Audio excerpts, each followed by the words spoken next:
ជំរាបសួរថ្ងៃ ក៏ដូចជាសួស្តីទៅកាន់បងប្អូនទាំងអស់គ្នាថ្ងៃបងប្អូននៅ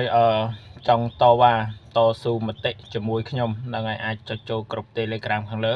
ថ្ងៃខ្ញុំដាក់ link នៅខាងលើហើយវីដេអូមួយនេះដែរនៅថ្ងៃនេះខ្ញុំចង់និយាយទៅកាន់អ្នកធ្វើមេត្តាល្បីៗថ្ងៃតែគាត់និយាយមិនចំសាច់រឿងគាត់ចេះតែនិយាយ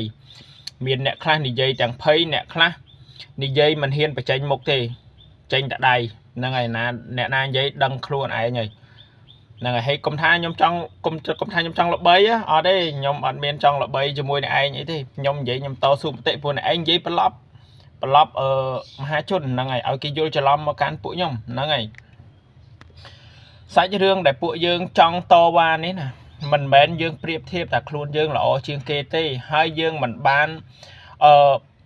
រារាំងមិនឲ្យមានតាក់ស៊ី EV អីដែលថាមានម៉ាស៊ីនត្រជាក់តម្លៃសមរម្យហ្នឹងទេ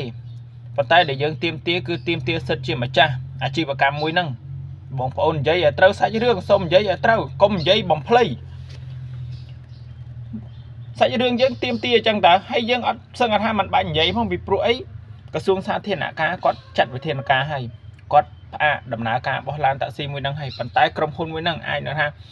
មានអ្នកគ្រប់គ្រងដូចជាអ្នកធ្លាប់ប្រើប្រាស់អ្នកធ្វើមេត្តាអីចឹងគាត់គ្រប់គ្រងគាត់អត់គាត់មិនថាពេលខ្លះបើគាត់គិតថាមិនតិចគាត់យល់ហើយប៉ុន្តែ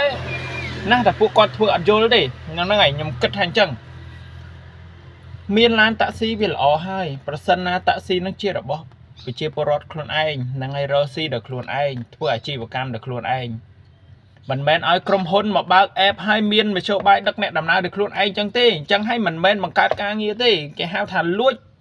ឆ្នាំងបាយលួចអត្ថប្រយោជន៍ពីបងប្អូនគេហៅលួចដណ្ដើមការងារផ្ដល់ការងារឲ្យបុគ្គលមួយចំនួនតូចប៉ុន្តែប៉ះពាល់ហ្នឹងហើយប៉ះពាល់ដល់អ្នកដែលរកស៊ីវិស័យសេដ្ឋកិច្ចក្រៅប្រព័ន្ធហ្នឹងវាច្រើនជាងយើងចង់ទុកមុខរបរនឹងរកស៊ីខ្លួនឯងហើយអ្នកដែលបើកបររបស់ក្រុមហ៊ុនវ៉ាវណាវទាំងអស់ហ្នឹងហ្នឹងហើយមិនដឹងថាពួកគាត់គិតអីទេហេតុអ្វីបានពួកគាត់ហ៊ានទៅតវ៉ានៅក្រសួងការងារហើយសុំឲ្យក្រសួងការងារផ្ដល់អាជ្ញាប័ណ្ណឲ្យទៅក្រុមហ៊ុនមួយហ្នឹងទៀតណាសួរថាគិតអីហើយចំមុនដំបូងក្រុមហ៊ុននឹងបើកអត់មានអាជ្ញាប័ណ្ណហ្នឹងមិនបានបើកបានហើយរាជរដ្ឋាភិបាលគាត់មិនអនុញ្ញាតទេហ្នឹងហើយគាត់មិនអនុញ្ញាតទេទៅបើកក៏មិនមុខរបរបងប្អូនយើងរកស៊ីបានសោះហើយចាំបាច់ឲ្យមានការវិនិយោគមកធ្វើអាជីវកម្មអីមួយហ្នឹងដែរ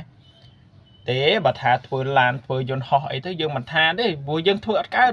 អាហ្នឹងឲ្យគេធ្វើទៅតែនេះមុខរបរកពិកកប៉ុក